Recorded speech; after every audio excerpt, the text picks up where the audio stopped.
at the Chinese theater. You can see me on my background, the Chinese theater, the TCL Chinese theater, who actually is open again since March 30, and we are all so happy that they are working again after the tremendous pandemic. I mean, America is now feeling a little better thanks to the vaccine.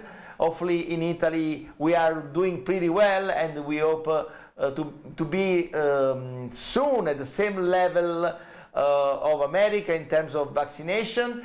And so they started again their job in Chinese theater on March 30, and now with the Los Angeles Italia, after the Godzilla blockbuster, they hope that the people still keep going to move back to the theater. And so this is an hope also for Italy, because in Italy we are still in the situation that the theaters are closed, and so we have to work. We hope that since yesterday our Premier Mario Draghi mentioned that possibly the theater might reopen at the beginning of May, so we all cross the fingers for this opportunity, and at the same time we hope that also many other opportunities, facilities for show business can happen in the next future, because no concert, nothing. I mean, actually we're gonna have a lot of time to spend together, because this Los Angeles Italia Festival, the 16th annual, will start tomorrow, and we will have a lot of guests for tomorrow. We have an amazing ceremony, opening ceremony. I will talk about it with you shortly, but I have to tell you that I am very happy and very proud to lead this event, because this became the most important Italian festival worldwide, and for the Italians to go to Los Angeles and to make a festival since 16 years is like for soccer team, for an Italian team going to the Maracanã and beat the Brazil, more or less. However, just joking. However, in order to be a real Los Angelino, in order to be, you know, a good fellow and I do not appear too bad in front of my dear friend Jimmy Kimmel, who actually live at the other side of the Chinese theater, where is his theater and he's playing the Jimmy Kimmel Live. I did not came alone. I will not be alone for this amazing event. I will have with me a real Los Angelino, an amazing actor, and he has been now joining Italy since a long time. He actually has a child born in Italy. He is becoming maybe more Italian than me. Actually, I asked him to be more Los Angelino for this next week, because he has to be your guide, and also be also the guide for so many American people who actually are watching this little show we created on YouTube, on social media, Facebook, Instagram, and of course on the official website of the festival, losangelesitalia.com. So the gentleman I'm talking about is one of the coolest dude of Los Angeles. He has been starring in a very lucky TV series who's called Beautiful, and I'm very glad to have here with me in my Italian American studio, Daniel McVicker. Welcome, Daniel. Thank you. Thank you, grazie, but we'll speak English. Hello, and it's great to be here with you, Pascal. And really a great honor to be part of this 16th edition of the Los Angeles Italia Film Festival. It's something I was there in the first year attending, and here we are after all this time celebrating Italian film, bringing it to Los Angeles, and it's a real pleasure to do so, and across the street from Jimmy Kimmel, who I love to watch. Yes, absolutely. So, Daniel, you mentioned 2006 when actually started this festival. I remember you coming as a guest at that time of our life. You still were living in Los Angeles, no? Yes, I was in Los Angeles. I would come to Italy quite often, but I was living in Los Angeles at the time. And but I always needed to get my Italian fix, so the Los Angeles Italia Festival was a way to get my fix in. So, Daniel, in order to be, look well, dear friend, who actually is one of a kind Italian man who does many jobs. It's called Nino Baldi. It makes me crazy, but he's sometimes he has a great idea. So I want to show you what type of studio we have. We are in Italy, but seems to be in Hollywood. Welcome to here we are. Hollywood, actually. It's Bollywood. Exactly, exactly. I feel like I'm on a stage at the Dolby Theater right now. Yeah, absolutely. You know, it's beautiful to have such a studio. Please show again. You know, I mean, you can see we're gonna have so many guests during this time, and on the screen you are actually watching some of the highlights of this 15 previous festival, and. Thank God last year I could make it.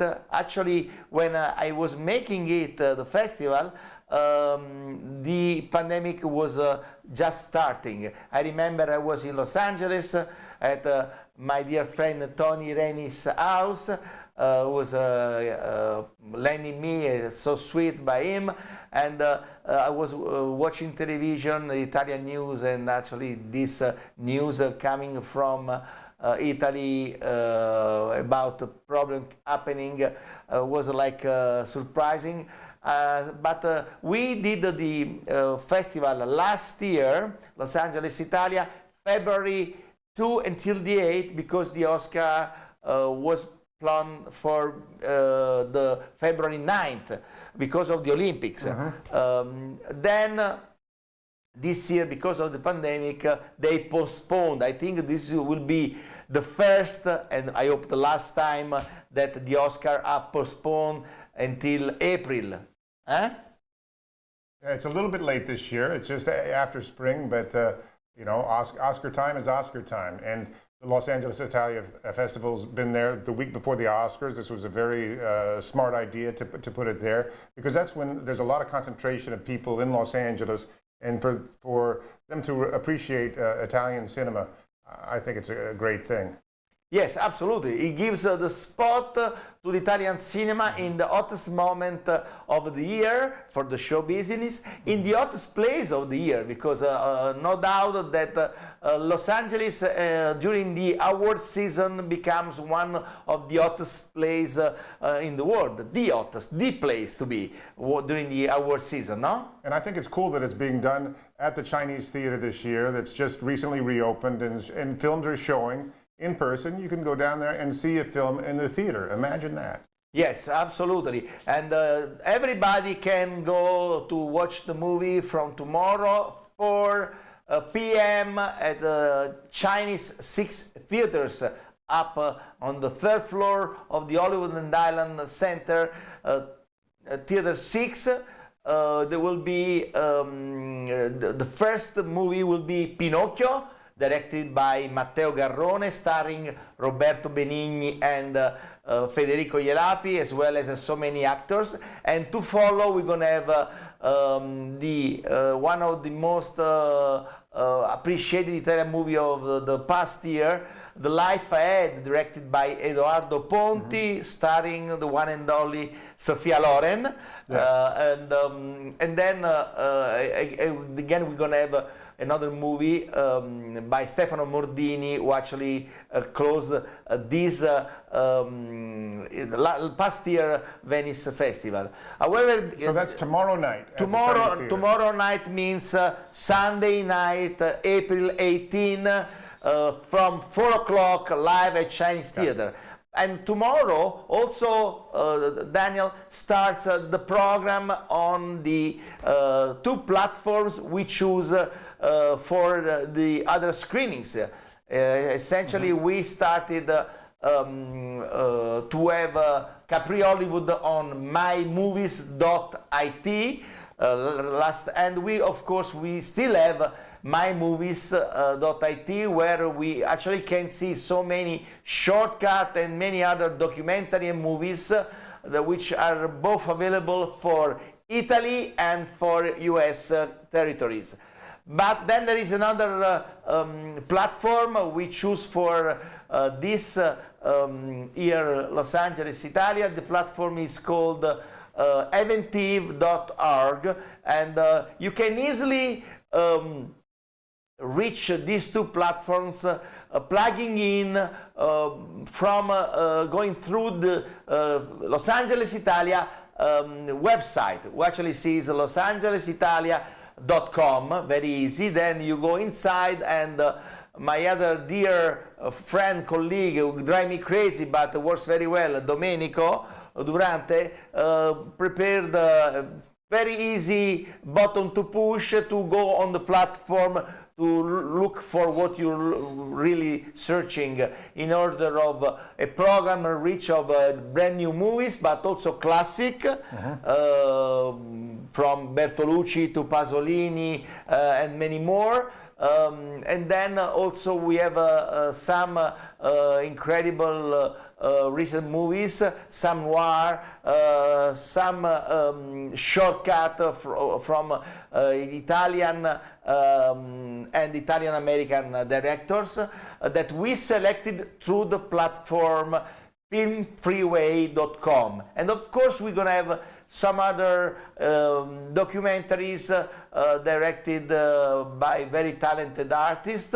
And of course one of these documentary I love most is Paolo Conte, by my dear friend Giorgio Verdelli, who actually is dedicated to one of the Italian most beloved poet of music, no? Paolo Conte. No, I thought we were going to go see a clip because I want to see this. No, film. but I'm looking forward I'm trying to tell you exactly what we're going to go. Paolo Conte, Via Via. Then we're going to have an amazing documentary, Fellini of the Spirits, directed by Selma Dell'Olio, is Italian-American. We're going to have the few documentary by Marco Spagnoli. I mean, we're going to have a selection of big masters, young directors, and then we're going to have another big event on next Friday. Will be a movie by George Gallo starring Robert De Niro and Morgan Freeman, because George Gallo is an Italian-American director, and of course this festival, Los Angeles Italia, is most about the friendship between Italy and America. So we celebrated in the past years with other fellow from the board. First of all, Mark Kenton, the producer, and Al Newman. We started the Jack Valenti Award in the name of the previous president of Motion Picture Association of America. And Daniel, you remember the first year we honored Al Pacino in 2013? That was, it was an amazing event. It's always an amazing event, I have to say, because you've been bringing great films and doing this friendship between Los Angeles and Italy. Everybody in Los Angeles is jealous that they're not in Italy, and everybody in Italy wants to go to Los Angeles. So it's a natural sort of a combination. Well, there are so many things to tell you guys that maybe let's take a break to watch first of all a little documentary that we prepared about the first edition, Los Angeles Italia 2006. I haven't seen this yet.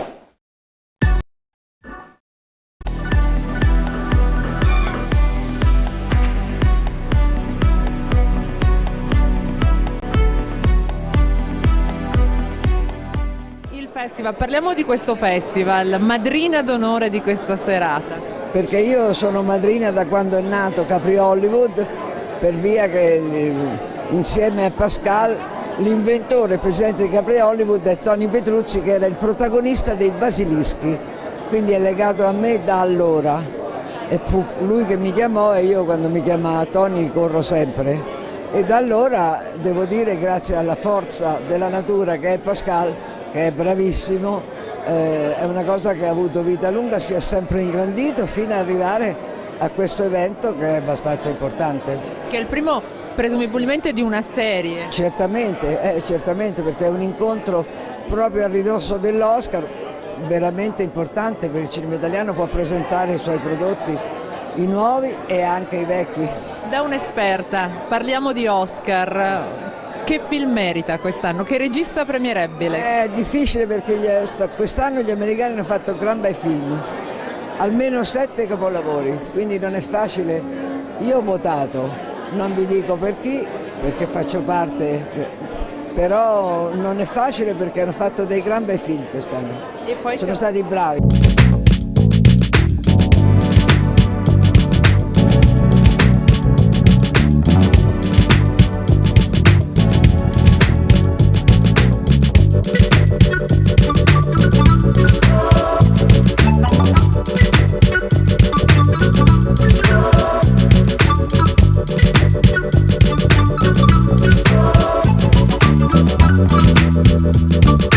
What person of taste and intelligence and sensitivity would not have love for Italy? Every summer we go to the Amalfi Coast, and every winter the cities. Venezia, Firenze, Milano. Yes, I love Italy. And my wife, who's not here, we love it equally. And would you mind telling us some of the films you produced? As long ago as The Graduate, as recently as American History X. Fantastic. 40 films in between.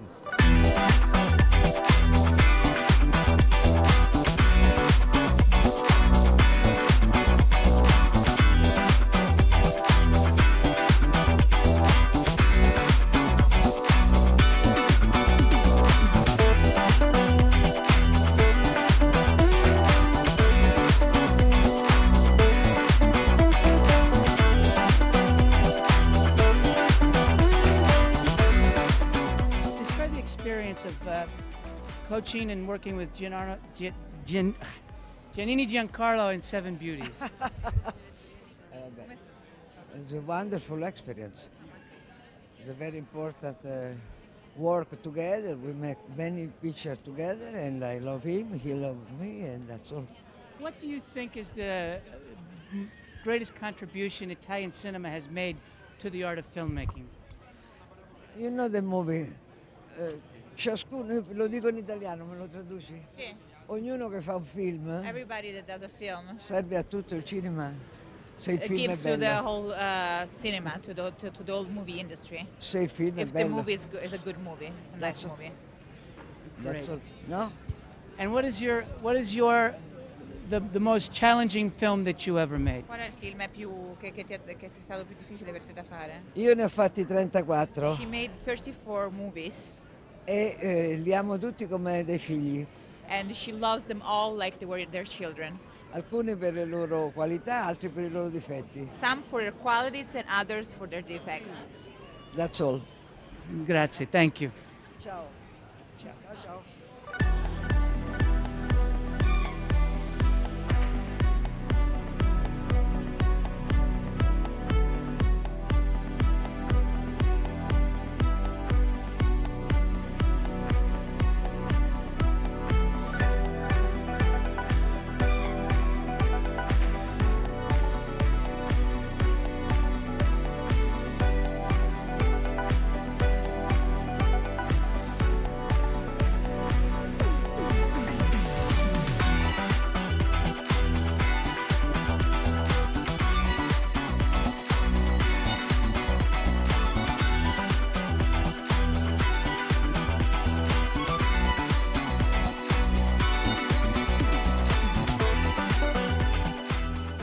Well, I had the luck when I was at a French school in London, when I was at the end of my education, to have a very adventurous group of French friends who loved the cinema. And we used to steal away, we used to actually play hooky.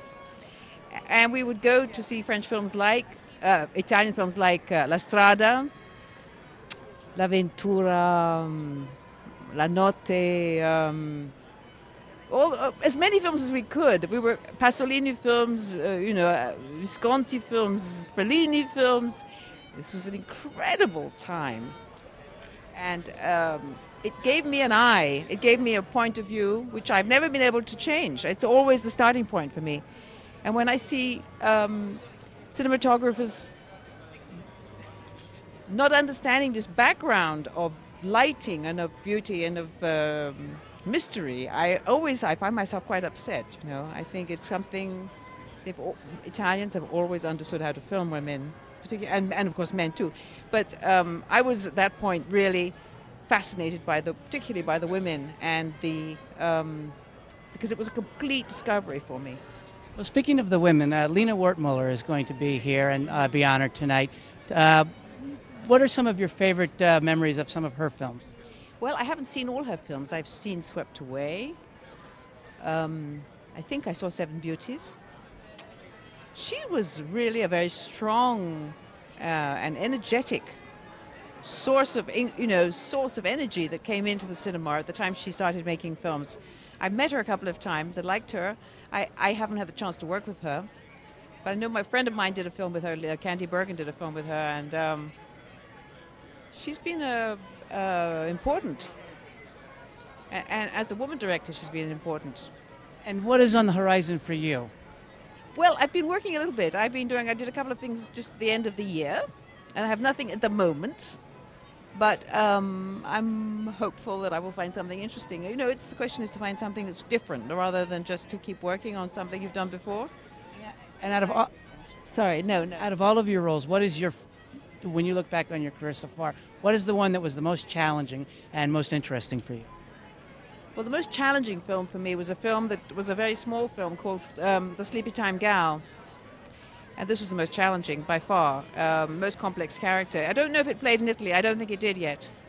It's an almost untranslatable, I would say. It's so complex. And Rich and Famous was certainly a very great role for me. And I did a small part in a film I liked, which was an American film called Dangerous Beauty, which was an interesting film. It took place in Venice in 1550 or something. There's a lot, there's a lot of films. And I did a film last year called, which appeared in Venice at the Physical Education of Girls, a film by John Irving, which we shot in, where did we shoot that? The Czech Republic, which played in Venice last year. So gradually I hope that's going to come out, and I think it just played in Italy, actually. Well, first of all, I was just in an Italian movie. It's not out yet, called The Inquiry. We shot it last year in Rome, Tunisia and Bulgaria, and it's a fun movie. It's a Roman epic. So I worked with a bunch of Italians, had a lot of pasta and wine, and had a good time. Italian women, who doesn't like Italian women? What can I say? All right, guys, thanks. Ciao, ciao. Italian cinema, the epitome of romance, actually. Yeah, I think romantic comedies come from the United States when we started, messing up the Italian movie making, I think. Are you in a film here? No, I'm not. And can you speak any Italian? No, I speak French. Speak French? Yes.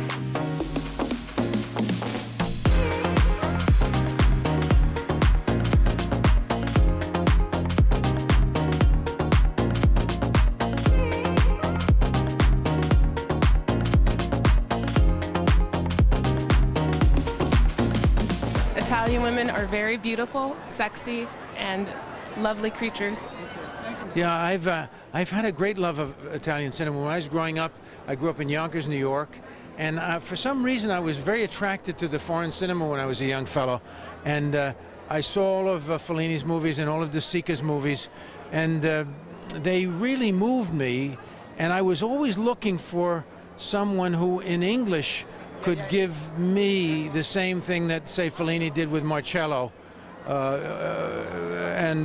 And I finally wound up with many great directors, that I worked with and made and helped my career, But I love the Italian cinema, and I love the wildness of Fellini.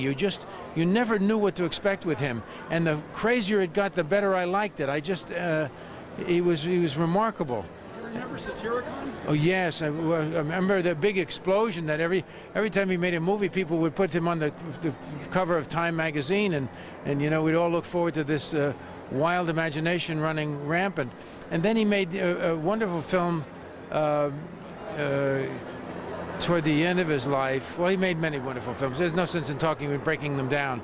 He started with pieces like La Strada, you know, and then he got into color, and then he, of course, made very abstract pieces.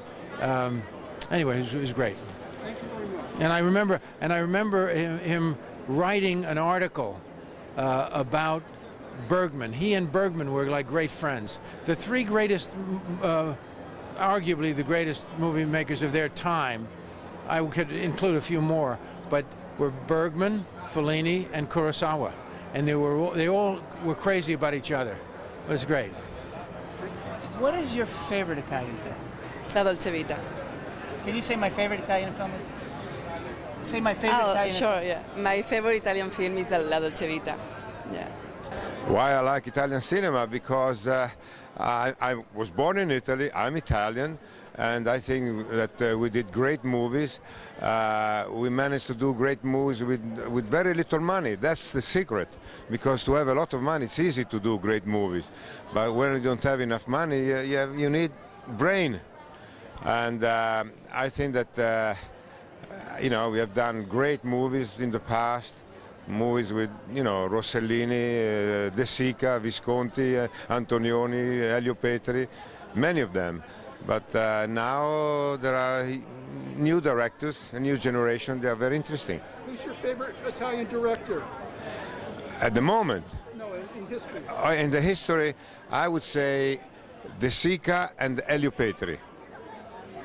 And what about the Fellini film they're showing tonight? Can you talk about Fellini a little bit? Fellini, he was a genius. I used to know him very well. I never worked for him, but he was a genius too. Well, you know, Fellini, he was very particular. He liked to do movies where people had to think. He did movies like 8½, Dolce Vita, you know, movies like that, you know, they stay, they will never die. These movies are in the history of cinema, and even the new generation and the next generation, they will learn a lot from these movies. Tell us about your film in the festival. My movie is called Forever Blues. It's a relationship between a trumpet player with no more ambitions in life and a young boy that has family problems. And the trumpet player with the music helps the boy to discover himself, and the boy helps the trumpet player to rediscover himself. They become a sort of father and child, a little bit like in $1 Million Baby. That movie was set in the world of boxing. This one is set in the world of blues. And who's in the film? Who are the stars? Well, I'm in the movie. I'm the leading man. I'm also the director. I'm also the producer, and I'm also the writer. And plus, there is a little boy that is Italo-American. The mother is American from New York, and the father is Italian. And the boy, his name is Daniel Piamonte.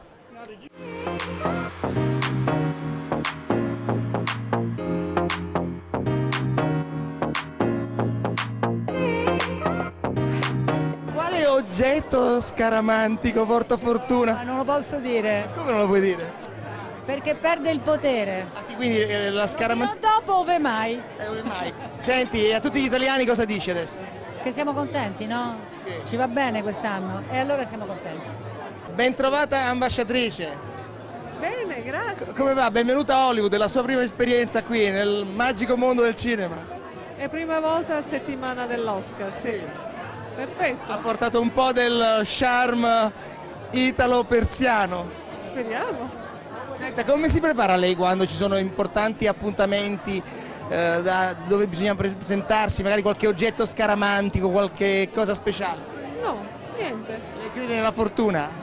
Assolutamente. Sì, e quindi come ci si prepara? La fortuna è quello che creiamo noi, non quello che deve arrivare dal cielo. E ai 3 italiani che sono candidati agli Oscar cosa diciamo? Io gli auguro veramente ogni bene e a ciascuno tantissimi Oscar. Ci siamo trasformate? Sì, stasera più, adesso sexy. Sì, no, anche prima. Senti Moran, allora come ci si prepara normalmente a un evento importante? Quale oggetto scaramantico tu porti indosso? Guarda, purtroppo l'ho dimenticato, cioè, e quindi adesso che me lo ricordi è un problema. Normalmente ho un filo rosso che mi ha regalato mio nonno che ti protegge dal malocchio, però l'ho tolto e l'ho dimenticato in Israele. Andiamo allora a scoprire quale oggetto scaramantico hanno portato gli italiani candidati all'Oscar per questa magica notte che si annuncia per il 5 marzo. Magari aglio, cipolla, come funziona? Delle cose così. Tony, allora come ci si prepara agli Oscar? Oggetto scaramantico, qualcosa di speciale? Con un buon piatto di spaghetti. Anche un musicista quest'anno è candidato? No, sì, quest'anno io spero che vinca. Dario Marinelli, la Pescucci e la Comencini, un tris das. Un tris das e spero che vincano tutte e 3. Ah, sì? Perché meritano, penso che meritano di vincere. E il Festival di Sanremo chi lo vince? Questo lo vincerà Panariello. E con questo è tutto da Hollywood, arrivederci.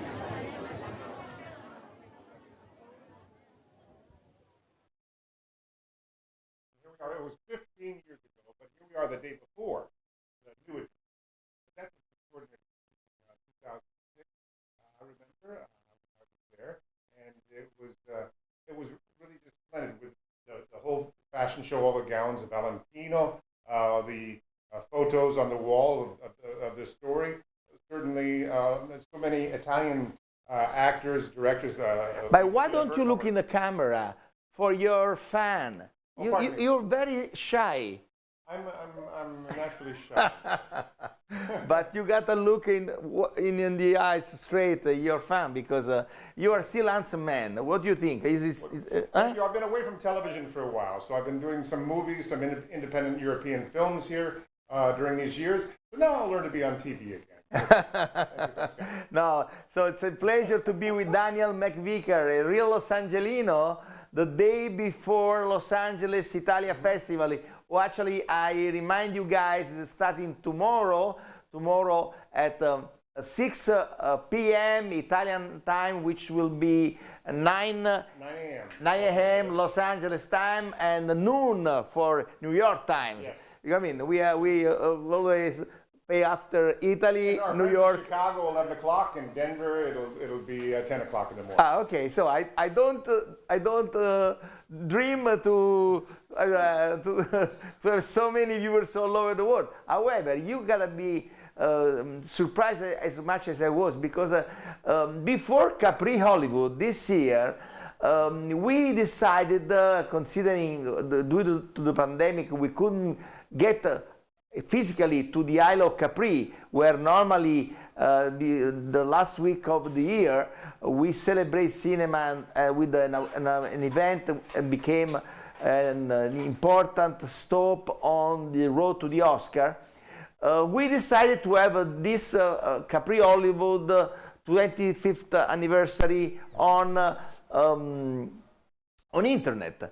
And we started searching for movies through the platform filmfreeway.com, and we had 1,600 people applying for submitting their movie from 95 countries. This is unbelievable. Extraordinary. Daniel, I never imagined that Capri Hollywood would have been popular in 95 countries. What's your opinion? Well, you know, I think Capri Hollywood was the first of the festivals that you've put together. There's Ischia in the summer, an amazing event, the Los Angeles Italia Festival, but Capri is the first, and Pascal, I have to say, you've become an institution. That's what's happened to you. But you have to be more Los Angelino, because you talk about Ischia like everybody knows what is Ischia. I you know, and everybody knows Capri. They know Capri maybe by the pants, Capri pants. But these are two different islands in the middle of... It's another piece of my heart. Yes. Ischia is another island, the Isle of Ischia, in front of the Naples Bay, across Capri. It's a paradise, and in the summer we have the hottest international festival, the Ischia Global Film and Music, who actually this year will take place from July 18 until to 25th. And we hope that many people can fly over. I think Los Angeles will be open. I think you'll be able to fly over and participate in this amazing festival. It's both a combination, for me, of certainly cinema and music, extraordinary artists together, singing together. You've had Zucchero and Sting and Bocelli, and it's just mind-blowing, this festival. Exactly, but this year, more than in the past, we invite you to come to Italy, because we are working, our government is working so hard in order to create so many beautiful holiday places, COVID-free. So means that you can come easily. Of course, you have to be careful, as you have to be all over the world careful, as you have to be in Los Angeles so far. And you can fly over to Italy and spend your wonderful and annual summer in our places. And get some sun in Ischia. and get some sea time. I love to jump in the sea. Actually, about Ischia, I want to remember that once when I started Ischia Global Festival in 2003, during the Cannes Film Festival at the Vanity Fair party, it was one of the best party of the Cannes Festival. I met Kevin Bacon, who's actually one of my favorite actors, and says, Kevin, would you like to join me in Ischia across? He said, Pascal, you don't have to tell me what is Ischia. I know Ischia better than Capri. And this was surprising, actually. You know, Ischia was a very, very important idea I had and I shared with Giancarlo Carriero, the owner of the Regina Isabella Hotel, and actually with my fellow of the board, Tony Renis, Marina Cicogna, and Franco Nero, and we created really another important event of the global festival. But going back with Daniel McVicker on 2006, the night before the 2021st. That was the night before, and this is the night before. Exactly. No. This was the piece we just saw was the opening night. The opening night. But now I show you the way Daniel McVicker was looking in 2006, because in my archive I found a very beautiful interview with Daniel, and he was sharing that night with an amazing American lady. Watch us. Hi, I'm Daniel McVicker. And from the show The Bold and the Beautiful, I've gotten to travel to Italy so much, and part of the joy there has been to experience in Italy Italian cinema, and the old cinema and also the new cinema by the filmmakers who are making interesting stories about families. But you know, tonight they're showing a Fellini film, and Fellini with his visions, his dreams that he put on cinema. It's always a beautiful thing to see. What's your favorite Fellini film? You know, I like Cieco Bianco. It's an early film with The White Sheik, with Alberto Sordi. And Alberto Sordi is a star of the photo romances, the comic books, and a woman from Napoli comes to Rome to see her for her honeymoon, and then to see Alberto Sordi, the Cieco Bianco, the White Sheik. So it's her confronting her dreams, and it's an early Fellini film. It's a little bit more linear than his other films, but it still has just such beautiful visions of Rome. And Piazza di Spagna is the center ring for the Roman circus, with the appropriate music in this film. Do you remember Satyricon, that famous line, "I am only a student"? I'm only a student. But it's true. I am only a student. So io solo uno studiante, io penso. But actually, what's interesting in the Fellini films, the actors often didn't speak lines. They would say 1, 2, 1, 2, 3, 4, 5, 4, 5, 6, 7, and they would count to 10, and then they would add the dialogue later. So one time I was working in an Italian film in English, a film in Italy in English with an Italian actor, and in the middle of the take, he forgot his line, but he just kept counting. He'd go 1, 2, 3, and we'd add it later in the Italian manner. Is the beautiful woman? Okay, and they stopped the interview just in a minute that they were asking you about the lady. Maybe they cut it that time. You didn't want to answer. You beat it the journalist. What happened? No, but I don't know. That was a friend, Sophie Mamo, and I asked her to come to the event, and she was very happy. I was very happy. Daniel, what do you remember of the 2006? Well, no, I remember certainly that I looked a lot younger. I sing this now. It's really strange to see yourself from so long ago, but we both look good. We're carrying it along, I have to say, Pascal. That event, as I said, you go in and you see all these beautiful dresses by Valentino, Italian stars that you know. Certainly all the Italians who are in Los Angeles, who are part of the culture there, and the Cultural Institute, all that Italian feeling that stays together from the soccer games every year to these events. It has always been very special for me to be a part of it. You know, I used to come to Italy, I live here now, but I used to come to Italy all the time during the years of the Bold and the Beautiful from 1991 on, and I would have a saying that I would buy a wedge of Parmesan cheese, take it back to Los Angeles, and then when I ran out of cheese, it was time to come back to Italy. So here it's nice to come back to 2006 and to see that again. Well, it's so nice because before, past 2 centuries ago, when the Italian were migrants to America, they used to bring the cheese. Right, right. Now we don't carry on any more cheese, but we have Americans that come here. But actually, my friend, you can find the great Italian Parmesan cheese in Los Angeles too, so you don't need to carry on. It's fun to carry it, though.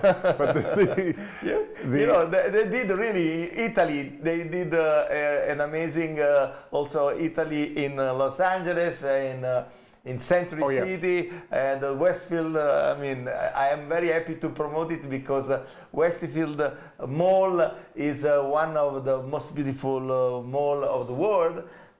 Just across an hotel that I'm very in love with. That was the first hotel where we based our festival, the Hyatt Century Plaza, and is an historical, one of the oldest hotels of Los Angeles, where actually all the United States of America presidents used to stay when they were going to the West Coast. I remember that the big hall for the conference hall. It's the biggest, the largest in Los Angeles. But then at the top of the tower there is the presidential suite. It's an extraordinary, well-secured place. No, absolutely. It's now they're restoring it. I don't know if they finished yet or not. I remember last year in February it was not finished yet. I gotta double check because that's an area that I love so much, Century City. But I love all Los Angeles. I know how can't I love this masterpiece, the Chinese theater. However, I'm very fed up with you guys, Americans. Why? Because I tell you, Daniel, because since I came to for the first time in Los Angeles, I got in love for the House of Blues. Many of you knows the Blues Brothers movie, John Landis' masterpiece, starring John Belushi and Danny Aykroyd, a masterpiece really. And the House of Blues was one of the locations where this movie was shot. Now, you know that they broke it, they put it down to make another another hotel. Yes, that part of Sunset Strip actually for me was a very important part of Sunset Strip because across the street from the House of Blues is the Comedy Store that's still there. And they're now celebrating 47, 48 years of the Comedy Store. So when I first arrived in Los Angeles in 1978, I went to the Comedy Store to get on stage, to improvise, to do a little bit of stand-up. At that time, Jim Carrey came over. There was David Letterman, Jay Leno. I met some of my best friends that I have now today from Andy Garcia. I was performing at the Comedy Store with us. We were performing in a group of actors. And it's just an amazing place. And that was before the House of Blues was built. So when the House of Blues came up, it was like a phoenix rising from the almost empty lot over there. But that section of Sunset is a charmed place. And Los Angeles is certainly the place of dreams, but also the place where a lot of creative people come to make movies, to make music, to make art. To make their place in the world and communicate with the world. And that's why it's so natural that this festival celebrates also the Italian culture that is also historically exported around the world. And it's an extraordinary friendship that's occurred. Well said, Mr. Daniel McVicker. But now let's talk about the future. Tomorrow we start Los Angeles, Italia 2021. Is going to be the 16th annual, a great program is announced. We start at 6 p.m. Italian time, 9 a.m. Pacific time, and it's going to start with a special concert by Andrea Morricone and the one and only flautist Andrea Griminelli, who actually playing in memory of the one and only, really, that's going to the be very legendary special. Ennio Morricone. And then to follow at 7 o'clock Italian time, but 10 a.m. Los Angeles time, will be a very magic moment. Ladies and gentlemen, the legendary Diane Warren with Laura Pausini, Niccolò Aiardi, Edoardo Ponti, and the young fellow called Ibrahima, who actually was the leading actor with Miss Sophia Loren for the movie The Life Ahead. And then we're gonna have also Aaron Sorkin, who's actually joining us for accepting Best Director and Best Screenplay of the Year for his recent masterpiece, The Trial of the Chicago 7. And then after this important moment, one more important moment for the opening night. Yes, my friend, because we're gonna have Matteo Garrone with Federico Ielapi and the Oscar-nominated costume designer Massimo Cantini Parrini, and maybe some other surprises from the movie Pinocchio, who actually is opening the festival tomorrow at 4 p.m. at the Chinese Theater. But you know that in Italy, as in America, this is the most expected event of the spring. So let's see how the Italian media are talking about it. Yesterday, I was a guest of La Vita in Diretta with my dear friend Alberto Matano, and we show the little contribution we had with Alberto. Cresce l'attesa per gli Oscar, Laura Pausini si esibirà, lei sarà lì, è l'unica italiana a essere fisicamente a Los Angeles alla cerimonia degli Oscar. Pascal Vicedomini, in diretta con noi, ci racconta il fatto che il cinema torna in sala a Hollywood perché c'è questo festival dal 18 al 24 aprile, 16ª edizione di Los Angeles Italia. Raccontaci, Pascal.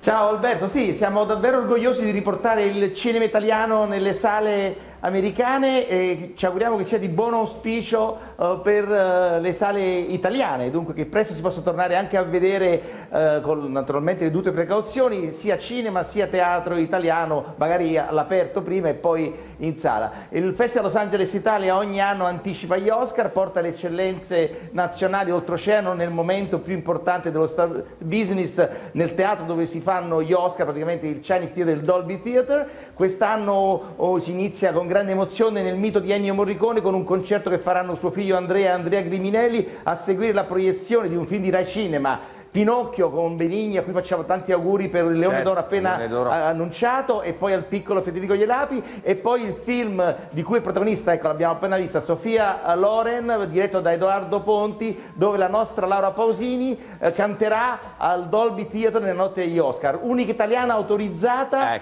a viaggiare oltreoceano. Io, non avendo il diritto al vaccino, sono rimasto qui e gestisco tutto. Puoi vedere il mio studio in questo momento, ce lo fanno vedere, che uno studio virtuale da Piazza del Popolo, sembra una piccola Hollywood. Sei molto attrezzato, la Pasquale, seguiremo questo festival e grazie per quello che fai per il cinema italiano. Ci fermiamo per pochissimo, vi aspetto qui tra poco.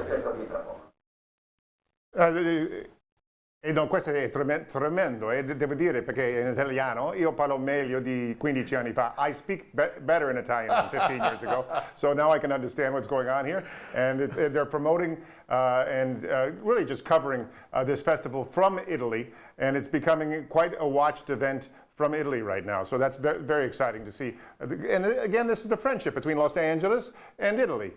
Not only Los Angeles and Italy, that America and Italy. This year we celebrate 106 years of friendship. Recently our Minister of Foreign Affairs Luigi Di Maio flew to Washington DC to meet the new government for the Secretary of State of America and President Biden for celebrating this important moment of friendship, and I'm very proud to celebrate Italian and American friendship with you, my friend. We have. But so this was Rai Uno. And goes also across abroad, Rai Uno, but there is a specific department of Rai Television, actually the Italian public television, who does work all over the world. The Rai Italia, directed by Marco Giudici, amazing journalist, and so they invited me to be guest in order to be able to announce to the Italian American people the festival, the upcoming festival starting tomorrow, I repeat again. And so let's see what Monica Marangoni made with me on Rai Italia. Eccoci di nuovo in studio, bentornato e ben trovata Pascal Vicedomini, giornalista, conduttore televisivo, fondatore e produttore del Los Angeles Italia Film Fashion and Art Festival, che inizierà dopodomani, il 18 aprile, si concluderà il 24 aprile, a poche ore dai premi Oscar. Ben ritrovato? Ben trovato. Ma cosa ci fai qua? Me lo chiedono non in tanti. dovresti essere no, guarda, allora, non avendo diritto al vaccino, che insomma bisogna rispettare quelle che sono le indicazioni che ci dà la fila, come dice il nostro presidente certo, mi sembra una cosa fondamentale che tutti facciano la propria parte. Io mi sono organizzato benissimo nel mio studio qui a Roma, dove sto organizzando e seguendo con uno squadrone di ragazzi, amici di Los Angeles, che tra l'altro saluto e ringrazio perché stanno facendo un ottimo lavoro per il cinema italiano, preparando una kermesse che naturalmente ha sempre l'entusiasmo che portiamo noi a Hollywood a poche ore dagli Oscar, però certo è comunque un entusiasmo molto molto moderato, perché è evidente che il problema della pandemia non è che ce l'abbiamo tanto in Italia, in tutto il mondo e anche in America. Loro sono un po' meglio Sì, anche se a livello di vaccinazione lo sappiamo, stanno un po' meglio, però comunque mi diceva proprio ieri la direttrice del Chinese Theatre, da dove appunto inizierà il festival. Sono felicissimo in presenza per un rilancio del cinema italiano a Hollywood e nel mondo, nella speranza che presto si possa tornare anche nelle sale italiane. Ecco, mi diceva, guarda Pascal, dopo l'apertura della settimana scorsa con il film Godzilla, dove abbiamo avuto un grande afflusso,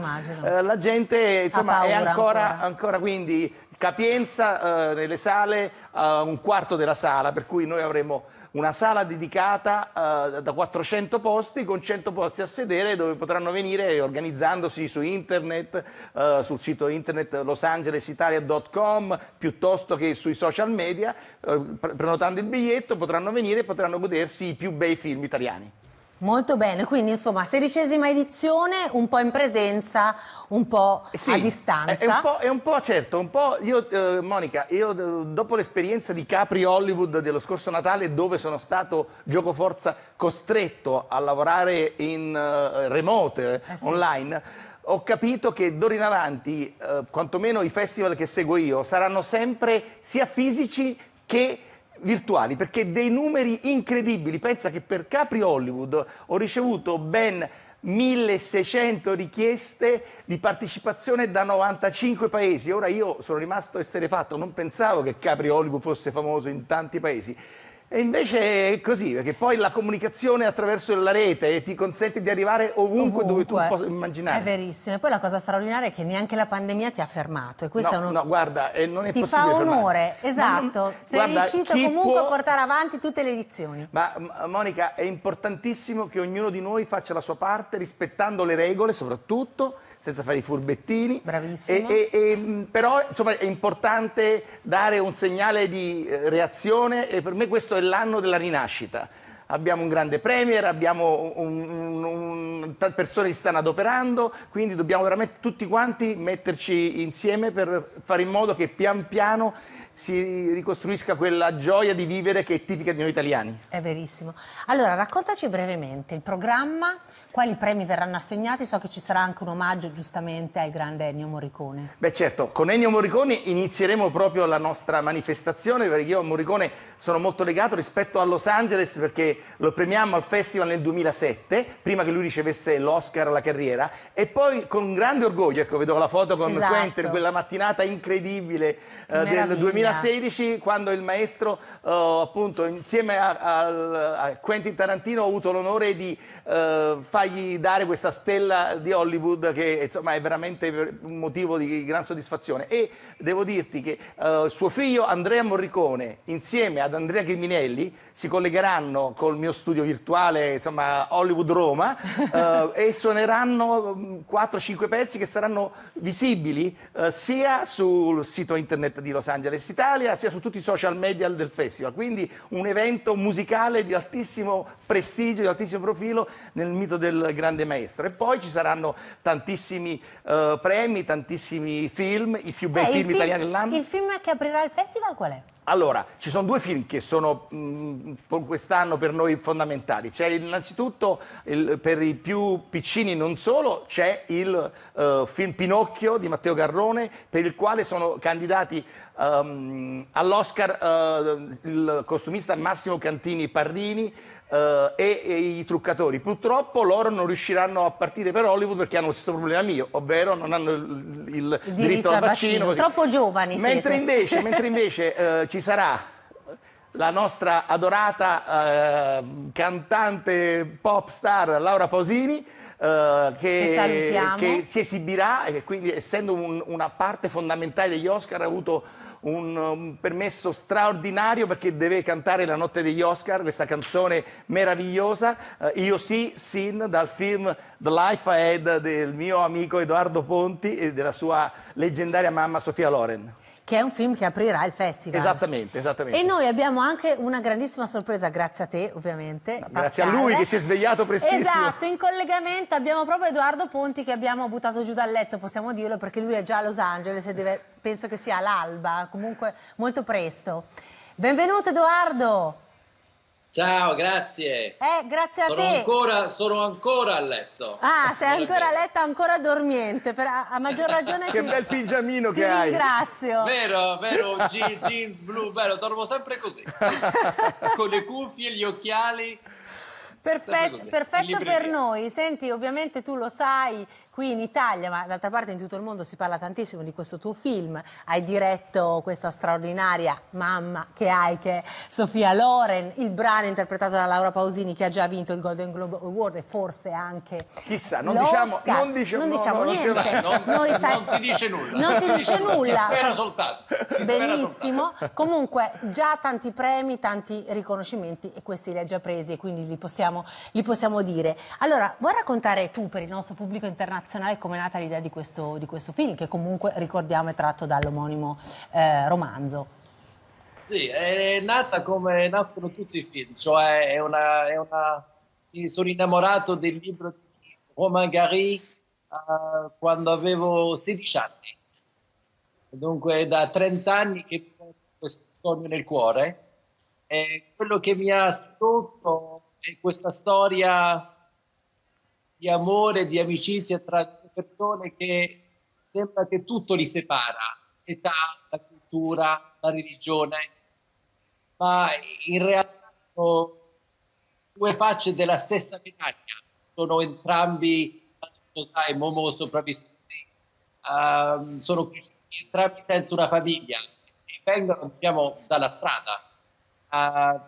Ma però è un legame, una connessione che va oltre l'età, la religione e la cultura. È un legame che riguarda l'anima e il cuore dei due personaggi. Il DNA non crea necessariamente una famiglia, ma l'amore sì.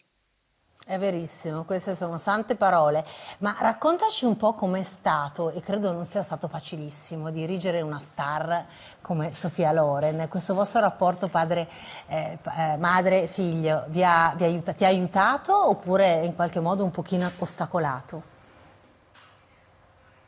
No, è sempre più facile per me ed è più difficile per mia madre, perché quello che succede con un talento come mia madre è che la sua performance già media va bene per tanti registi, però per me no, perché so di quello che è capace mia madre, dunque l'ho sempre spinta fino al massimo. Dunque, e la cosa importante è che abbiamo tutte e due le stesse ambizioni per un film, cioè trovare i momenti in ogni scena i più autentici. Dunque è stata un'esperienza non solo di madre a figlio, ma anche di attrice a regista. Quindi ci stai dicendo in qualche modo che avete discusso un po' sul set? No, abbiamo discusso come si deve discutere, perché il lavoro che facciamo è un lavoro di esplorazione, di esplorare questi momenti, queste scene per trovare la verità. Dunque è normale, ma non è una discussione, era veramente uno scambio. Un confronto. Un confronto, bravo. Sì. Allora Pascal, un commento su questo film che tra l'altro prenderà un premio. Io l'ho visto quasi subito quando è uscito perché sono un fan convinto, cioè adoro la signora Loren, ma sono un fan convinto di Edoardo da epoca non sospetta. Infatti sullo sfondo di Edoardo io vedo con grande orgoglio che non soltanto ha un Davide Donatello, ma anche la sirena di Capri esposta che gli consegnò Lina Wertmüller quando fece un bellissimo cortometraggio. Eccolo lì. Non l'avevo notato. Io sì, invece ha detto, quindi mi fa piacere perché quella sirena lui è venuta a prenderla. In che anno, Edoardo, sei venuto a Capri per il tuo cortometraggio che poi appunto ti ha premiato Lina Wertmüller? 2014? Sì, 2014, credo, sì, bravo. Infatti, quindi capisci, quando io metto gli occhi su un artista perché ne riconosco il talento, poi pian piano lo seguo. E nel caso di Edoardo sono stato davvero felicissimo di poterlo vedere esprimersi al meglio, stando al passo di una leggenda, perché lui è un ragazzo, vedi, mite, è un ragazzo gentile, cortese e rispettoso, però ti garantisco che la signora Loren puoi essere suo figlio, puoi essere suo parente, così, ma la signora Loren sul set è di una professionalità unica, per cui Edoardo è stato più attento di quanto potesse essere di fronte a un'altra star come Meryl Streep, perché è evidente che c'era il doppio sentimento, l'amore per la mamma, ma soprattutto il rispetto per la leggenda, che insomma un bravo autore come il nostro Edoardo Ponti tiene sempre da conto, perché dice ma io devo essere all'altezza di una leggenda, il mondo quando giudicherà mia mamma non vedrà la mia faccia, vedrà lei, quindi io veramente sono proprio un fan sfegatato di Edoardo e sono convinto che questa opportunità che gli ha dato la leggenda Sophia Loren lo ha consacrato regista con la R maiuscola e d'ora in avanti Edoardo avrà veramente grande facilità nell'andare a produrre i nuovi film. Edoardo, noi ti ringraziamo tantissimo per esserti collegato con noi, in bocca al lupo per tutto, io sono convinta che insomma ci saranno tanti altri premi. Grazie di cuore. Grazie, ciao a tutti, grazie. Buon lavoro. Allora Pascal, noi ci rivedremo fra poco, fra qualche giorno, insomma ci racconterai poi l'esito. No, insomma, della giornata inaugurale vi porterò anche delle immagini, la premiazione di Edoardo. Se ci sarà anche un saluto di Laura Pausini, tu lo sai che ci stiamo lavorando, un grande perché appunto regalo, adesso... quindi lavoraci, mi raccomando. No, assolutamente. Rai Italia giunge ovunque e, come dire, quando c'è Marco Giudici e c'è Monica Marangoni, c'è sempre tutto. Senti, un'ultimissima cosa a cui tieni particolarmente di questa edizione così particolare, ma che andrà sicuramente alla grande. Ma guarda, io devo dirti, ci sono i più bei film italiani dell'ultima stagione che hanno un po' patito purtroppo la chiusura delle sale. Situazione.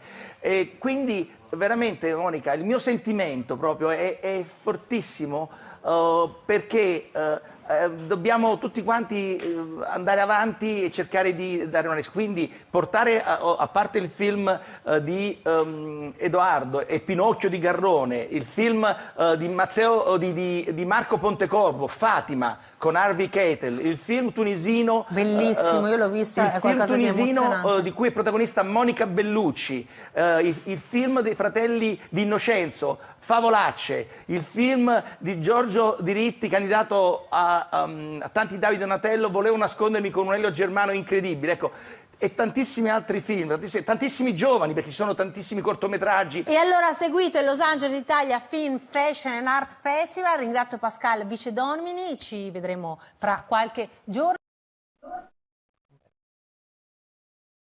Hello, Mr. Weckwicker. Hey, I want to speak Italian after always seeing Italian clips. But this was a marvelous, good segment there with Los Angeles Italia.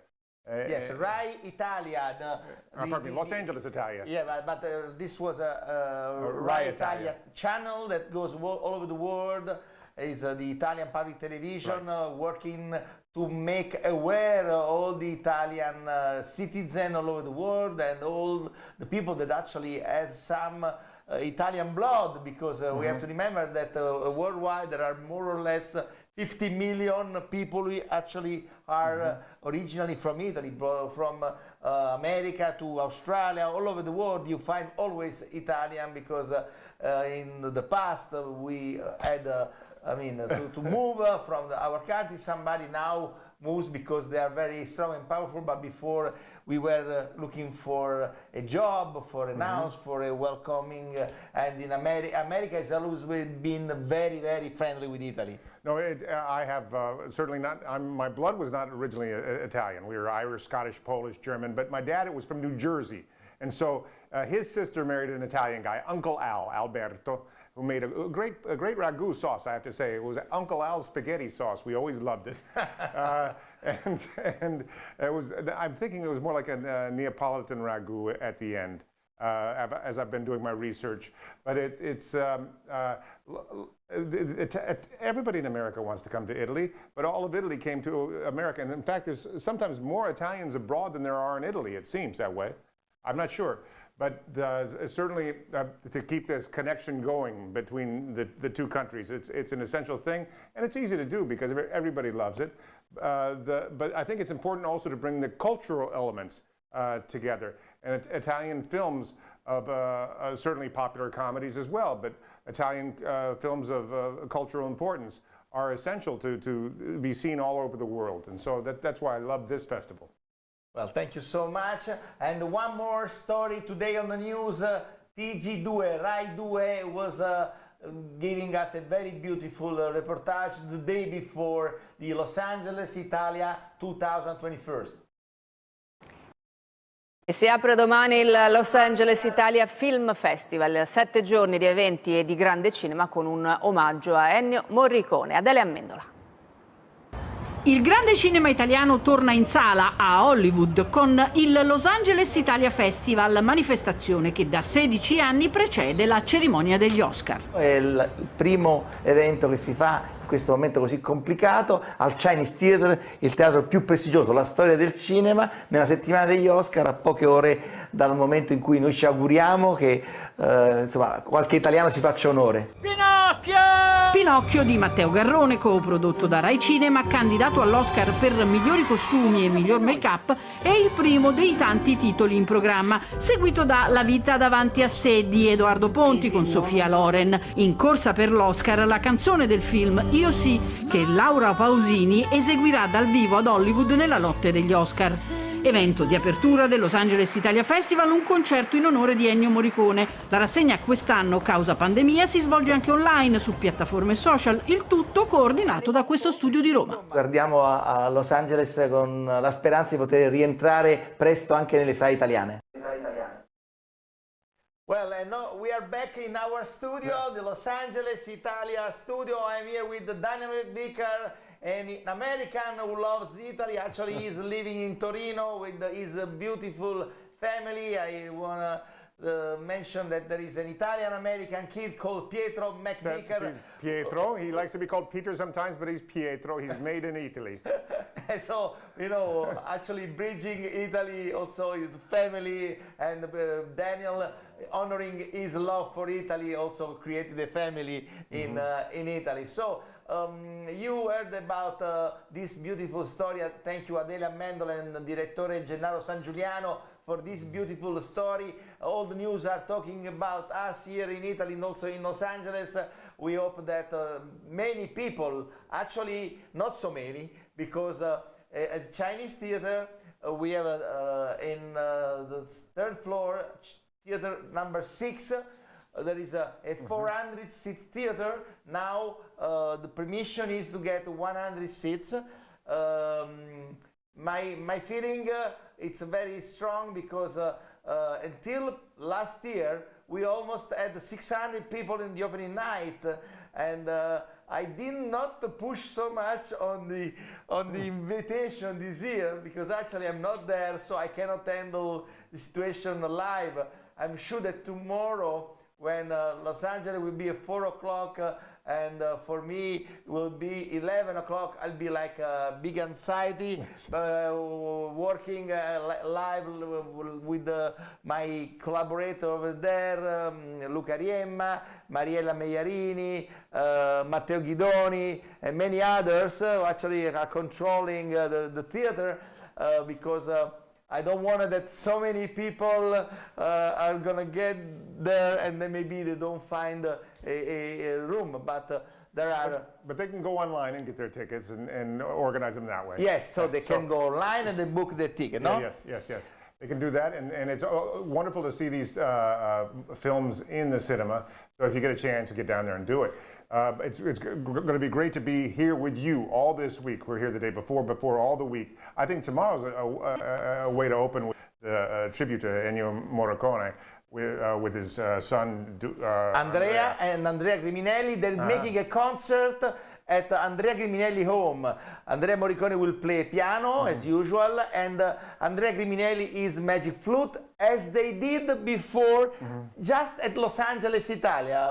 The first time Andrea Griminelli came, he found Morricone Jr. in Los Angeles, where he actually was living for a long time. And they jammed together. And I met Andrea at your festival, at the Los Angeles Italia Film and tomorrow they'll be at Andrea Griminelli home. They'll be playing both in memory of the maestro Ennio Morricone, who actually is the genius of the genius, as Tony Reni says. Ennio Morricone, I remember the first time.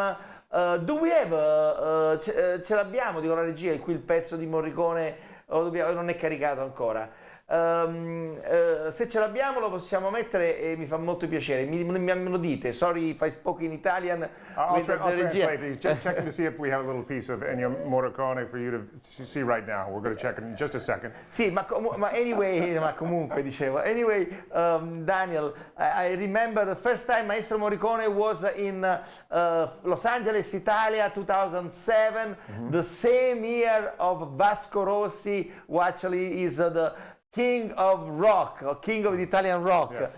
And Ennio Morricone on that day, I remember he came and was before Clint Eastwood was honoring him with an honorary Oscar. Few years later, with Quentin Tarantino, the amazing Quentin, who actually was very, very persistent in asking, in begging for the Hateful Eight. Ennio Morricone, exactly, for the movie Hateful Eight. Maestro came, nominated, I think, for the 6th time to the Oscar. It was not bad, because if you consider that Diane Warren this year will be her 12th time. I mean, Diane, 12 times. I love you so much. I hope you're hearing, and I hope that this year is the good one. Let's cross the finger. Actually, it was amazing to have last year. It's a beautiful song this year, though. Yes, and Laura Pausini and Nicola Iardi did an amazing job for the test. Now that song, as I understand it, the song was so beautiful that Eduardo Ponti, the director, decided to use it inside the film to help move the plot forward during a certain sequence instead of a voiceover. And it is just a very powerful, very touching song. But about Morricone, so he came, and I had the honor to make the application to Hollywood Chamber of Commerce. Actually, it was my 3rd application, because the first 2 successful was for Bernardo Bertolucci in 2007, and then was for Andrea Bocelli in 2010. So I did the application for the Hollywood Walk of Fame. To the Hollywood Walk of Fame, and the board, very generous, accepted my application, and we could present the star on the Walk of Fame to Ennio Morricone. And the few hours later, Maestro hold up is a wonderful Oscar, very well deserved. And tomorrow there's going to be this ceremony honoring Ennio Morricone at let's remember 6 p.m. Italian time and 9 a.m. Los Angeles time, here on all the digital platforms. So that's terrific, because at 9 in the morning in Los Angeles, it's time for a coffee. And then at 6 p.m. here in Italy, it's time for a coffee. So you can have some coffee.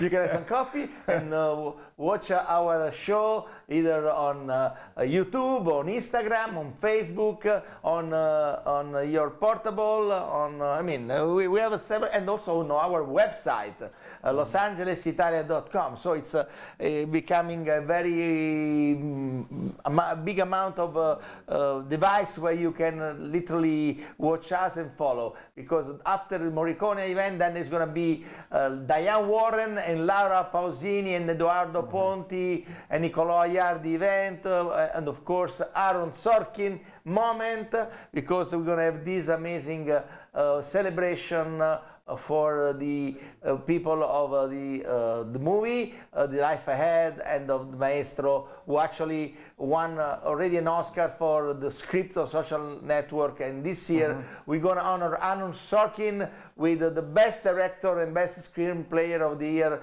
an award that we previously presented to Quentin Tarantino, to Mel Gibson, to David Russell, and And Aaron Sorkin is certainly a great recipient. I mean, here's a guy, here's a gentleman, here's an author who writes words that every actor wants to say.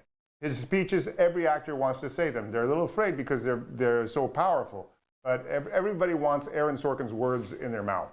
Yes, yes. So let's go back to 2006.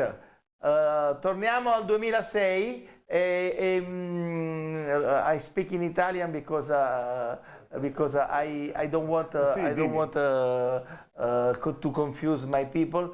They're showing me now. Nino, let's go 2006.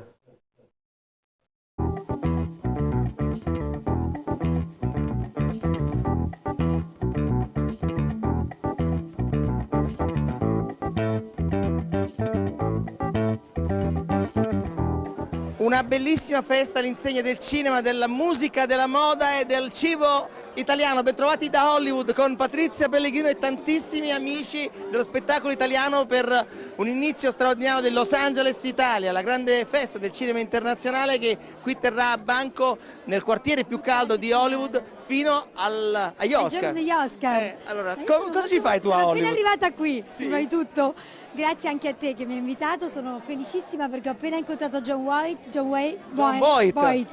Ho parlato con lui e mi Guarda sembra chi già c'è qui, il emozionato. grande Dolph Lundgren. Ciao Dolph! Nice to meet you. Ciao. Conosci Patrizia Pellegrino? Oh, ok, ciao. Come stai? Bien. Oh, ok, bien. Nice to meet you. And everybody we know about you, so no problem. Avete visto come parla bella Pellegrino inglese? Lui ha appena finito di fare un film a Nord Africa con Giulio Base, Mas von Sydow e Ornella Muti, l'inchiesta, Monica Cruz. It's inquiry. L'inchiesta. Sì. Hai imparato un po' italiano? Sì, un poquito. Habla español también, so. Allora parliamo. Idiomas muy próximos. Senti, Patrizia è qui a caccia di star per il suo prossimo film, debutta come produttrice. Producer. Oh, good. Maybe you give me a job. Then. Ti dai un lavoro? Think about it.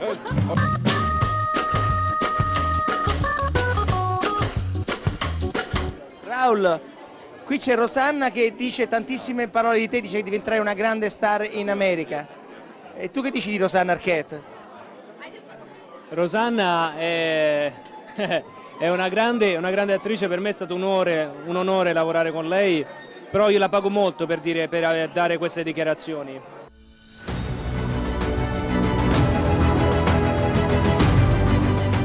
Carlotta e Antonio Cupo, che fate qui? Che parlottate? Parlottiamo. In americano però parlottiamo. Parliamo della cinema italiana. Tu sei tornato qui a Hollywood lasciando l'Italia, molti cuori infranti? Ma sono ritornato a casa, diciamo. Sì, molti cuori rotti a Roma? Ma non lo so, spero di no. Tu Carlotta, insomma, sei diventata cittadina del mondo ormai. Io sì, vivo a Parigi ormai.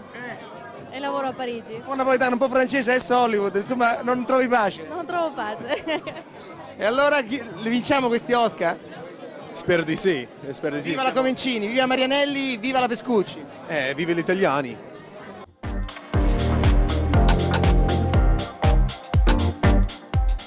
Da cosa sforra Massimo Riccioli da Roma qui a Hollywood? Penne alla matriciana, no? Mi pare un classico, no? Che ti sembra questo cibo americano italianizzato? No, io penso che in Italia cambiamo tutto. Dove arriviamo noi se italianizziamo tutto. Ma stanno imparando questi ragazzi messicani? Anche nel mare, i ragazzi sono fantastici. Sono pronti, ormai sono italiani loro. Dicono un sacco di parolacce in italiano. Da San Cesareo a Hollywood, il passo è lunghissimo, hanno detto. Mamma mia, meraviglioso, vede questa signora mi viene a trovare. La conosceva già la signora? No, ma lei dice così che cucina solo, non dice che non va al cinema. Allora come si trova in mezzo a tutti questi operai dell'enogastronomia americani, messicani, non si capisce niente? Lei è arrivata da San Cesareo. no, questi non ti capiscono mai, mamma mia, è una fatica enorme. E lei ha cucinato la coda alla vaccinara, come ha fatto qui a Hollywood? Benissimo, si trova tutto, dai, via l'America.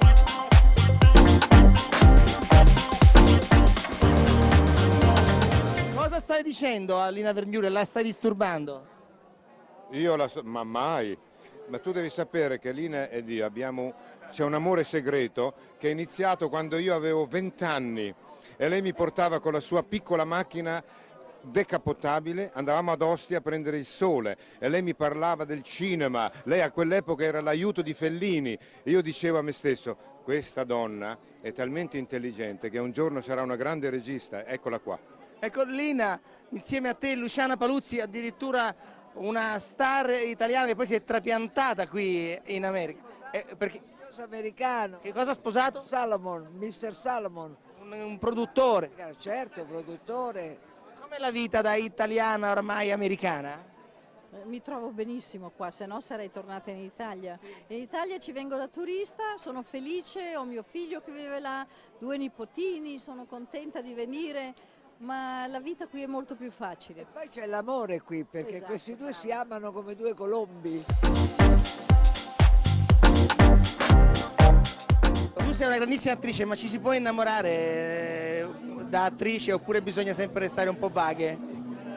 non ho capito la domanda. L'amore pregiudica quello che è la carriera oppure bisogna... No, io credo che tutte le attrici debbano avere una vita normale, altrimenti che cosa racconti al pubblico?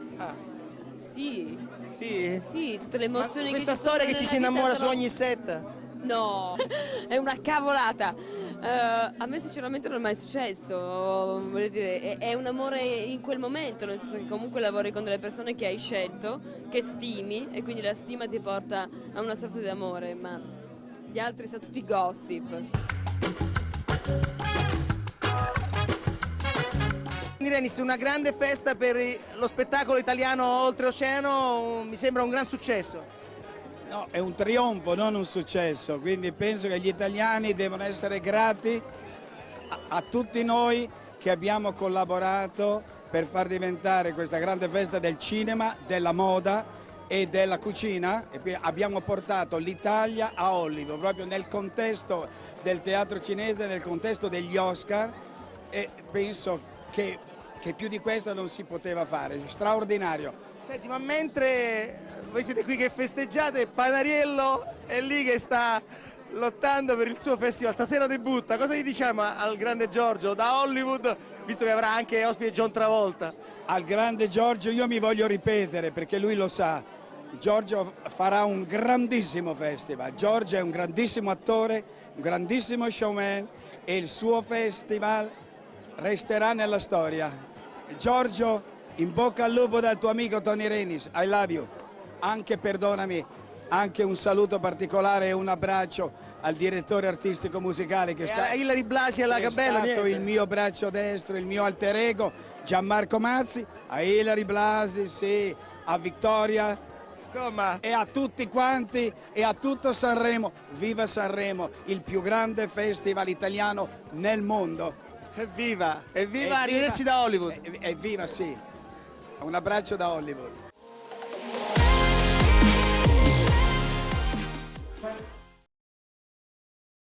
This was 2006 and here we are 2021,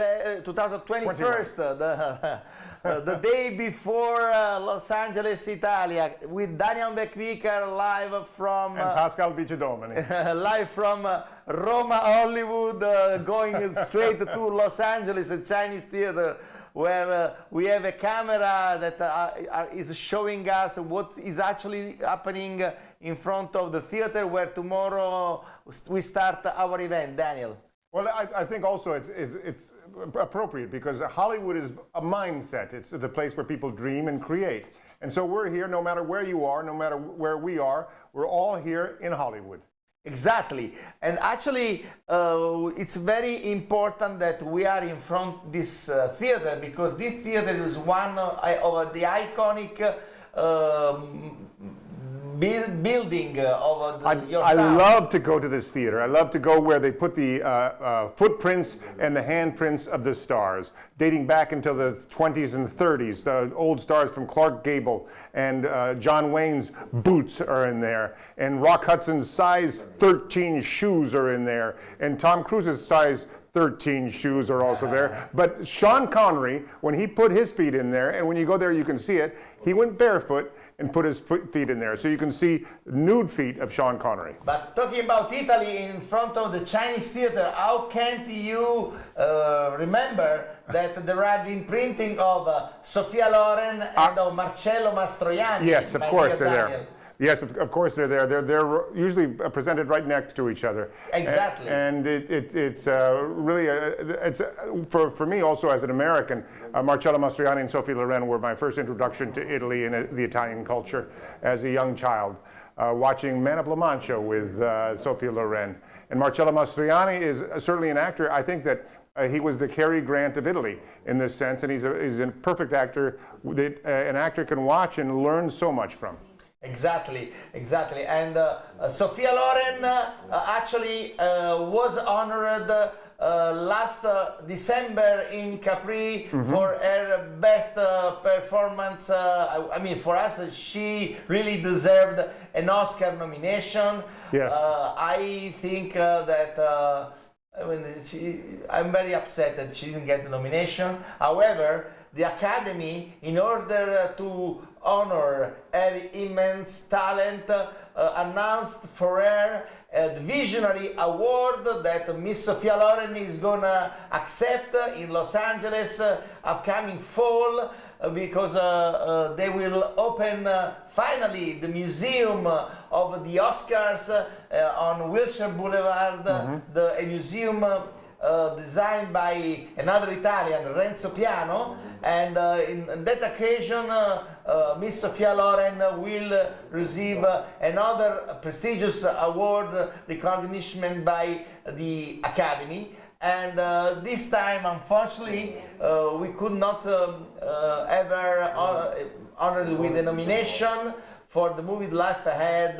However, we did make a very important award ceremony with her, with Laura Pausini, with Diane Warren, with Edoardo Ponti. So let's go and watch this segment of the Capri Hollywood.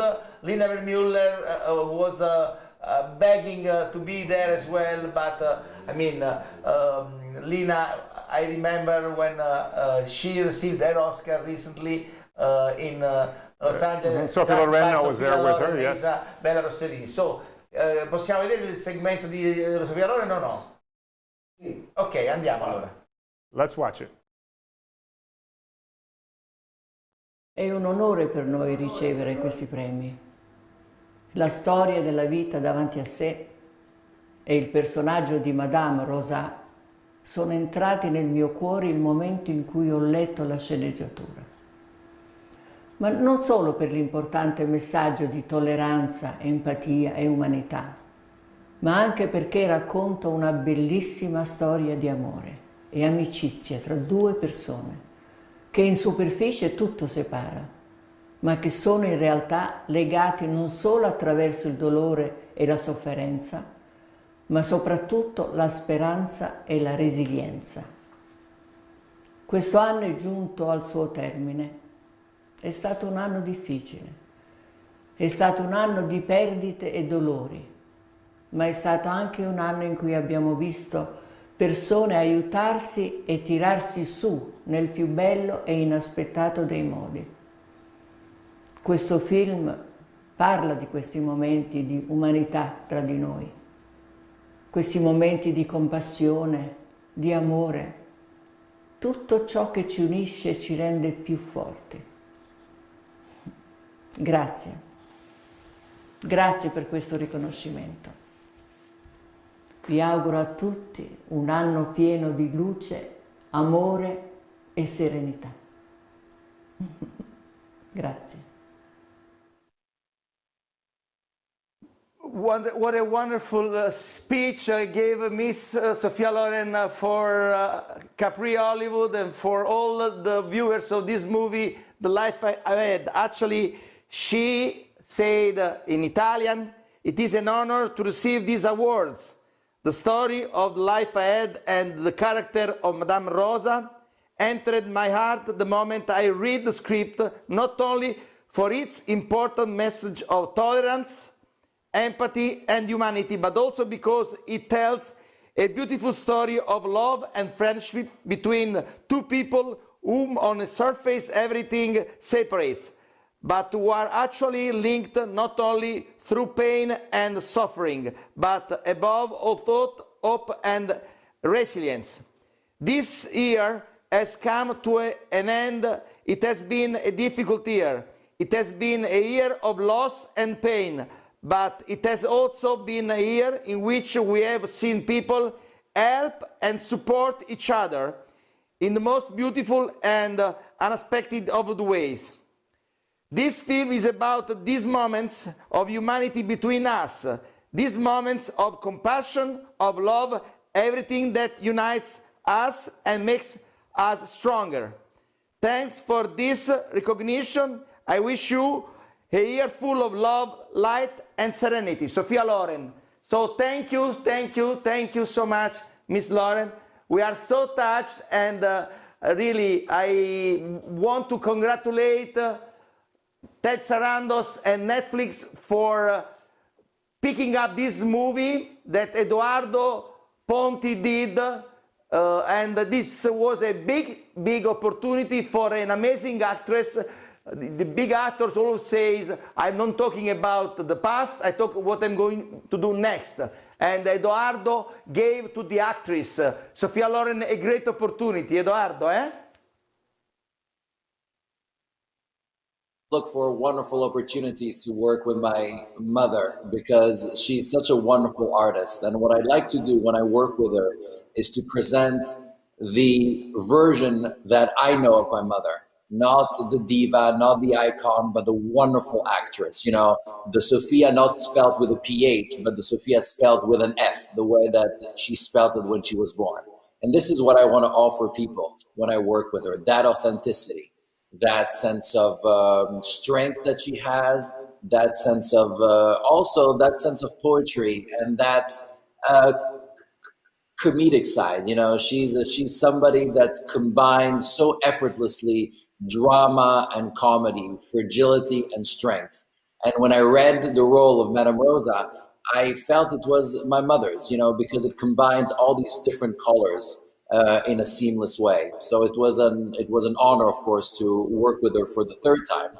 And we just have such an amazing, you know, it's very hard to talk about it because it's very hard for me to capture in words what it feels like working with somebody like my mother. Maybe one day I'll come up with the right words, you know, but for now, what I can say is that it just feels good to my soul. That's what it really feels like.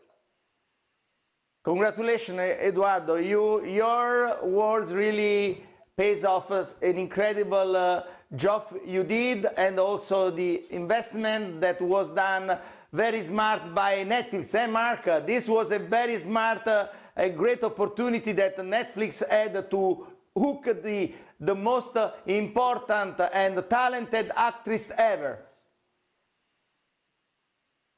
Congratulations to Netflix and Ted and all of our friends and Scott Stuber. And you know, when Eduardo's words, when you look at the pictures and you hear the music from Diane, just so you understand, the words express what American cinema goers have for generations felt about Sophia, because she hung the moon in America as an all-time incredible, diverse, great actress. And she's never stopped, and she's going forward. And I will say this to you: I may be wearing, Eduardo, a hoodie in this pandemic, but in my heart, I'm wearing a tuxedo. So I congratulate you, and I am imagining us all together next year on a set or in Capri, wearing our tuxedos and celebrating not only the success, but the health and happiness. Thank you, Mark. So, Miss Loren was honored the Caprioli with the Best Actress Award, and we hope that this mermaid brings good luck. About good luck, in 25 years, I want to mention a few people who actually came to Capri and then got the Academy Awards. So, first of all, in late 1996, a gentleman from Australia came with a very touching movie. The movie is called Shine. His name is Jeffrey Rush. He was walking after the screening of the movie close to the Piazzetta, and all the people was clapping him, and he said, well, this is my first walking ovation. And since then, Capri has been following Geoffrey Rush, and he arrived to get the Oscar a few months later. Then another magic moment I remember was in 2006. 2006, we honored a gentleman, African American, who became actually one of my best friends. I love him so much from the bottom of my heart. So this gentleman was going for Oscar campaign with his movie produced by Fox Searchlight. The movie was called The Last King of Scotland, and the gentleman is Forrest Whitaker. He came to Capri with his beautiful wife Keisha and his 4 children, and he was honored by the legendary director Mario Monicelli, by producer Aurelio De Laurentiis, and by the Oscar-winning screenwriter Bobby Moresco. A few months later, Forrest won the Oscar. We met outside Morton's, where actually was taking place the Vanity Fair party after the ceremony, and he held up his Oscar and said, Pascal, Capri, Capri, Capri. So for me, was really a magic moment. And then many more, Melissa Leo, Dante Ferretti, and Francesca Lo Schiavo. Oh, wow, I really forget, I'm Michelle Aznavicius, the year of the artist. Really, so many great talents came to Capri, get the Mermaid, and then went to Oscar and get the Academy Award. So we hope that this is the case of Miss Sophia Loren for her best performance in this movie, The Life Ahead. And of course, I don't know, where is your award? I sent you. Did you receive your award, Eduardo, for the best adapted screenplay, or you did not receive yet?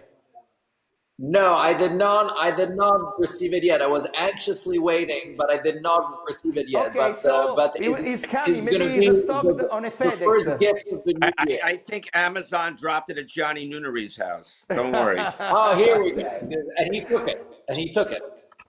No, of course. No. But I think Eduardo is stocked in the custom during Christmas. However, you got your mom got the award as a best actress, and then the humanitarian award. And to you we sent the one you actually own for yourself is the best adapting screenplay, a category where I think you really could get in. And now let me go back on Italy, because you know. This young lady, it belongs to my life. It belongs to the life of the Italian. She is really an icon for Italy. We really support her since she started. She was called the Pausella from Solarolo, because Solarolo is a little village where Laura Pausini came from when she started, and her father Fabrizio Pausini is also a singer. I hope actually he's going to win the next edition, The Voice Senior, because Fabrizio has the talent. Laura, you have to push your father to go and sing because he deserves it. He's an amazing singer. Without your father, he is the one. Yeah. He's the original Pausini, actually. But you know, I adore the fact that you are so in touch with us, and you're always very gentle with me and my family. Thank you very much, Pascal. And you help us Italians to fly to Hollywood. In this case, you give me the opportunity to be part of this evening tonight with amazing people. And I feel very proud, really. And also a little bit like, not scared, but I feel emozionata, we say in Italian. Well, you don't need it. You've been getting so many awards in your life. Literally, you are the first Italian artist ever who went over 1 billion viewers on YouTube, which is an incredible number, and you are still so young. I think that your career is going to go very, very far. So we are very proud. We've been looking after you since you were a kid. But before getting your award with the one and only Diane Warren and with Eduardo, I would like to show to our viewers this video. Here we go, live back, live from Hollywood, live from Los Angeles, Italia, dear Daniel. We're in Los Angeles, Italia, in both places at the same time.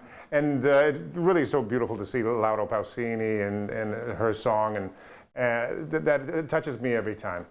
Laura's a very special lady. Her father, you talked about her father Fabrizio, who's a very special man, and she's come a long way from Solorolo, but she's always there in her heart and also in person. Now let's explain to your Los Angelino fellow, Solarolo is a little village yes. in Emilia-Romagna, in the center of Italy, close to the Adriatic coast. It's from Bologna, a little bit west.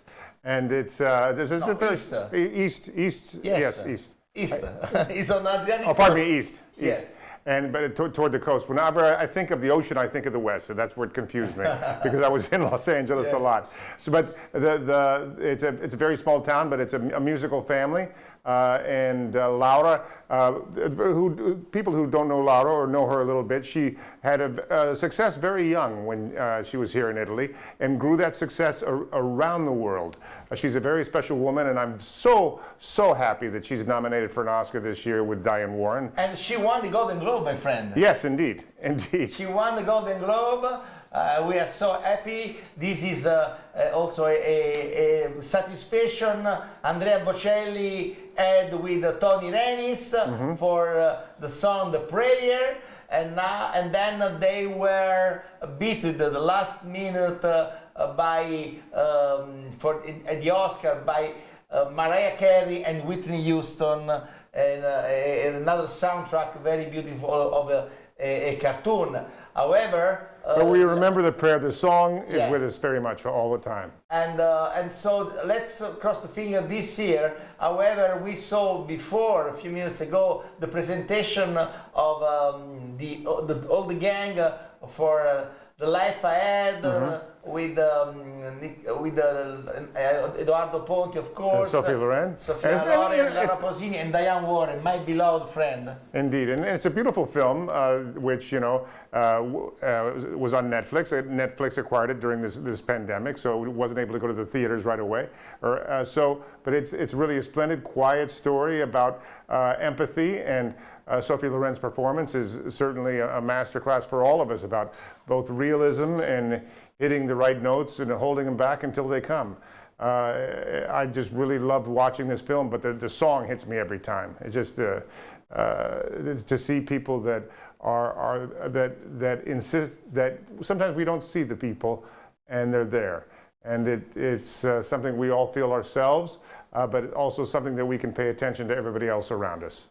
So let's wait for tomorrow. So we see you. We see you tomorrow. You see us. We see you tomorrow around, let's say, 5 p.m. Italian time, which means 8 a.m. 8 a.m. First thing in the morning when you wake up, instead of searching on your WhatsApp. Because Pascal at that point will be doing your morning calisthenics. You can work out with Pascal. But you're gonna listen to the beautiful voice of Daniel McVicker, who's gonna tell you about his gym that is learning by Chris Hemsworth. He told me that he's following the diet and all the athletic job of Chris Hemsworth in order to become the Thor grandfather. I just got to come back and be a superhero again. Okay, so let's say bye to all our friends tomorrow at 5 o'clock p.m. Italian time, 8 o'clock a.m.